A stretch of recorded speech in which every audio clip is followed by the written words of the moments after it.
better.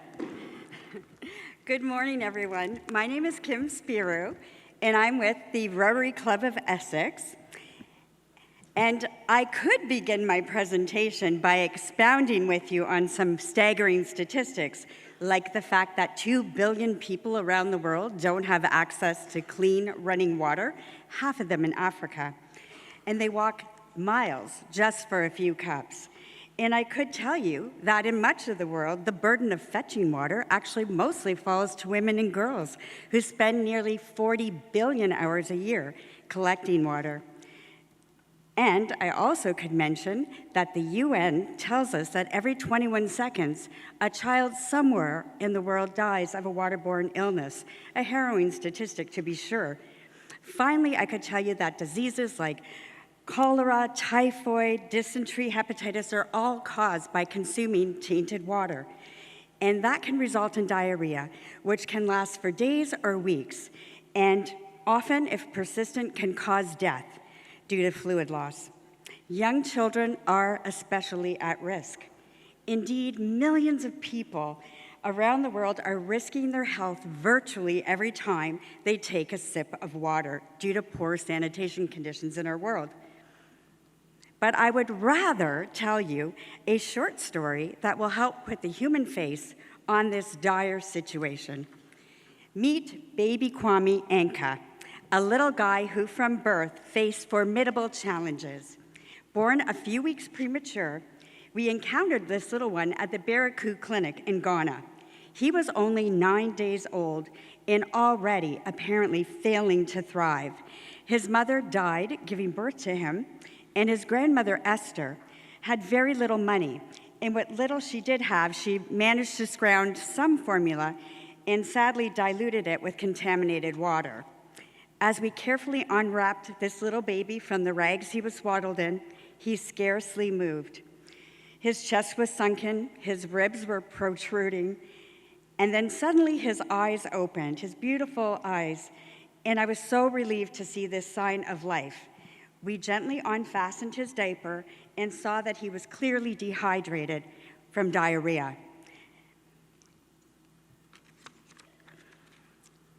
Now, in their dialect, the nurse practitioner, Fidelis, that was with us, he was on duty, he asked Grandma Esther a few questions. And I couldn't understand what they were saying, but I could tell that Grandma Esther was very upset. And after this brief exchange, she began to rewrap the baby and started for the door. Confused, I asked Fidelis what was happening, and I'll never forget what he said. He said, "Kim, I'm so sorry, but we can't save them all. Kwame needs to go to hospital, and his grandmother doesn't have the money nor the means to get him there." As you can imagine, his words shocked and actually horrified me. I couldn't believe this nurse was letting the baby go home to die. So I managed to summon the courage to tell Fidelis that was unacceptable, because today that baby crossed the path of Rotarians, and we simply could not let that be the end to Kwame's story.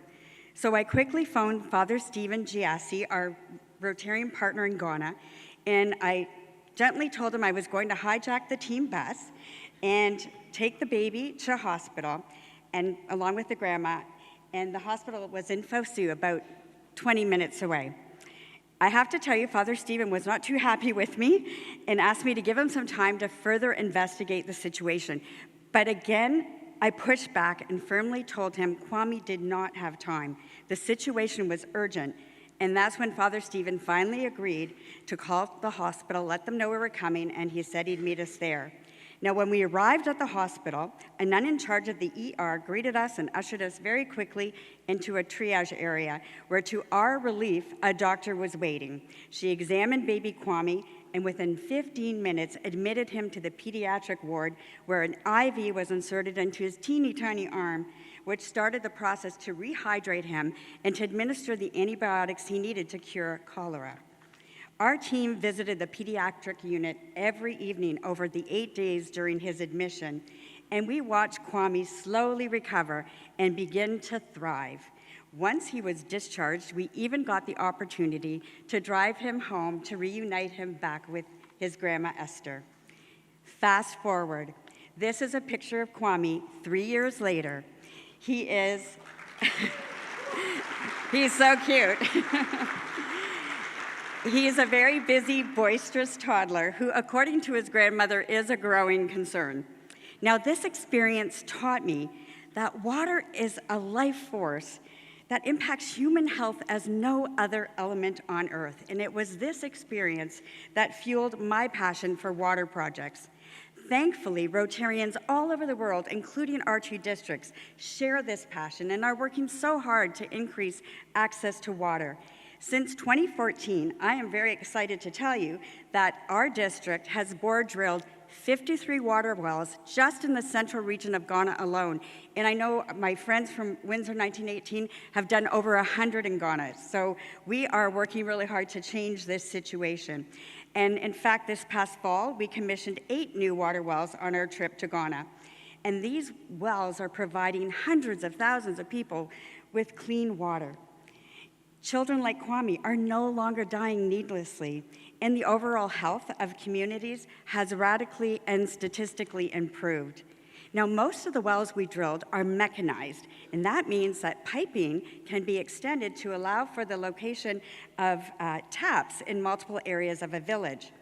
Some villagers are even able to save up enough money to extend the piping directly into their homes, allowing them to have running water in their dwellings. Imagine that. It's such an emotional moment when the children turn on the taps for the first time, especially in a village that had absolutely no water. It's gratifying to see their joy and excitement.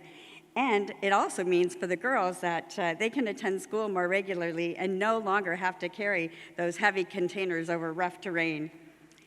During these deeply moving well commissioning ceremonies, we noticed that the village chiefs usually don't even say thank you for the water or for the well. Instead, they thank us for the gift of life.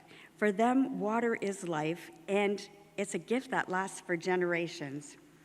I trust my message today perhaps touched your hearts and maybe even motivated you to pursue a water project of your own.